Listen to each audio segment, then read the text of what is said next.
That mummy design is amazing. Oh, and by the way, they're on a train in space.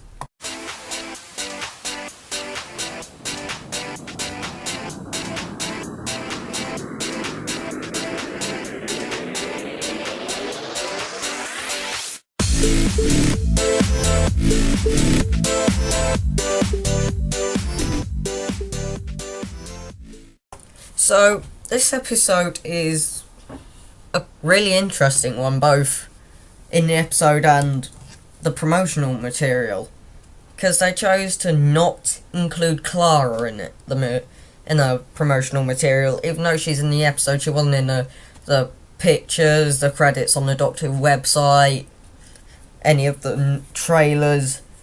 So I genuinely think this was meant to be a companion light episode where Perkins, played by Frank Skinner, was supposed to be the one-off companions, and Clara was supposed to appear at the end, who just had a couple of weeks to think about it and change her mind, because she's only in the first and half of the third act, because she's only there to have a sad smile, babysit Maisie, then lie to Maisie, get Maisie to the Doctor, and that's about it. So let's talk about the cast. Pete Capaldi as the Doctor, as always, brilliant, and I genuinely think this is his best episode, especially in the scene where he's talking to himself. I love that, because he was that's something you'd see the Doctor doing, because he thinks so much. He's like Sherlock. He thinks so much, he would need to talk to himself like he's having a full-on conversation. Like one side's asking the questions and the other side is answering it. Clara, played by Jenna Coleman, in the scene she's in, she does well. And especially at the scene at the end, that's her best bit, but otherwise she's just normal. Frank Skinner as Perkins, however, he probably should have been in more, because Frank Skinner is a great comedian who presents Room 101, and he's a massive fan of Doctor Who, so you can see he'd put his heart and soul into this performance. And I loved it. And especially the fact that it was supposed to be a serious role, but then Jamie Hunt, who was the writer, actually Jamie Mattinson, who was the writer,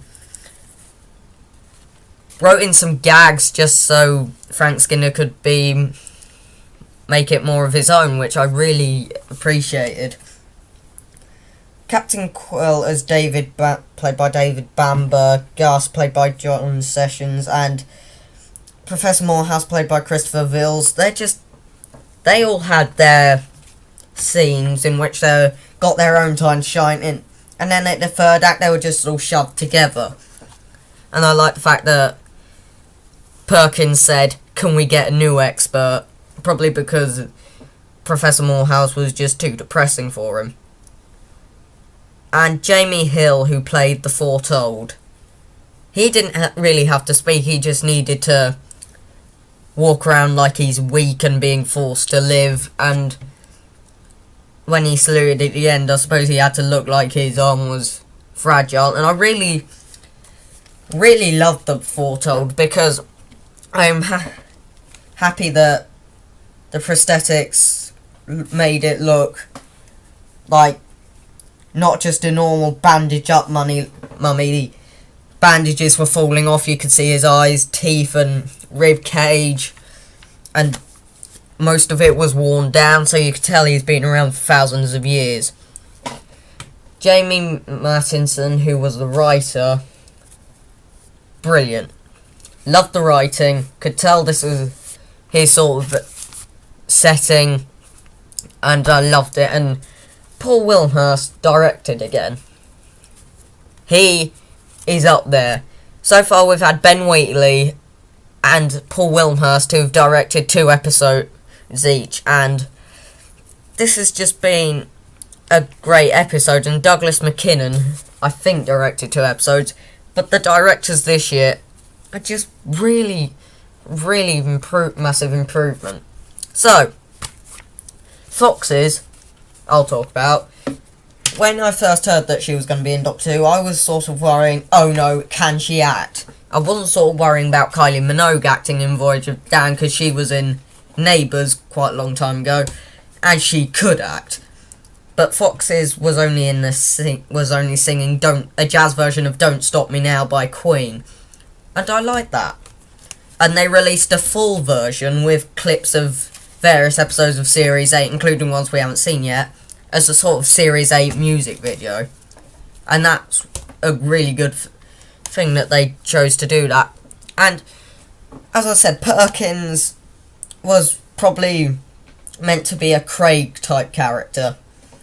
And I like the fact that he'd already looked into it, or started looking into it, when the Doctor came out of Quill's office, and when they were in the lab, he was the one who talked about phasing and worked out what the time was for, and not the Doctor. Talking to the timer, it worked at the start and the intro was great, but the fact that it was in space was ruined by the promotional material. But I'd like to see one attack where we didn't see the mummy or the timer, we saw it from somebody else's perspective that wasn't being attacked by the mummy. So we had no idea how long they had left. We just saw them going, ah, ah, ah. And my highlight of the episode has to be the bit at the end on the beach where the Doctor is telling Clara sometimes the only choices you have are bad ones, but you still have to choose. And I think that was one of the reasons why she carried on travelling with Doctor, and the other one is probably the fact that he saved Maisie instead of making Clara lie to her to kill her. And I like that, because it shows that the Doctor isn't just a heartless person now, and he genuinely does care about people. And I'm so annoyed, like Frank Skinner was, because he loves Doctor Who, so he'd obviously want to be part of it permanently. But I really wanted Perkins to stay on the TARDIS, so like every so often we'd the Doctor or Clara would go past Perkins and he'd say, "Hi, how are you?" or something. I really would love that. And Daisy Beaumont, who played Maisie, she didn't have much to do like Clara. She only gave Clara a pep talk. And talking of Mummy on the Orient Express, I'm guessing this was based on the phone call the Doctor got at the end of the Big Bang, where he was like, an Egyptian goddess loose on the Orient Express in space. So that's what Gus called him a long time ago when Matt Smith played the Doctor. But when he said, "Give us a mo," was he really a moment for Gus and one regeneration for the Doctor, or was it the same time for both of them? I really want to know that. Talking to Gus, he was good. He was only there to tell people to gather information to stop the foretold, but why did he decompress the kitchen's carriage if he knew? Couldn't he tell that the Doctor was gathering information? And at the end of the day, this is more of a scientific whodunit. And once again, Doctor Who done a mummy story, but the mummy wasn't really a mummy. And it was an ancient soldier forced to carry on living and harvesting energy. And it's interesting that to stop the mummy, it wasn't "you're dismissed, soldier" or anything like that. You had to. It wasn't the fact that you had to let him go. It was "I surrender." So you had to surrender to the mummy to stop it, which I'd thought would make it stronger and make the time go quicker, but it turned out it didn't.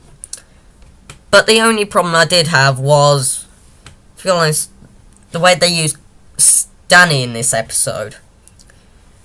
He's found out about the Doctor and he's just really been used for a phone call now. He's been used for phone calls and pep talks. And I really want to see Danny actually be part of an adventure with with Clara and the Doctor. Because it's really annoying. Overall, I give this episode a 9 out of 10. See you next time!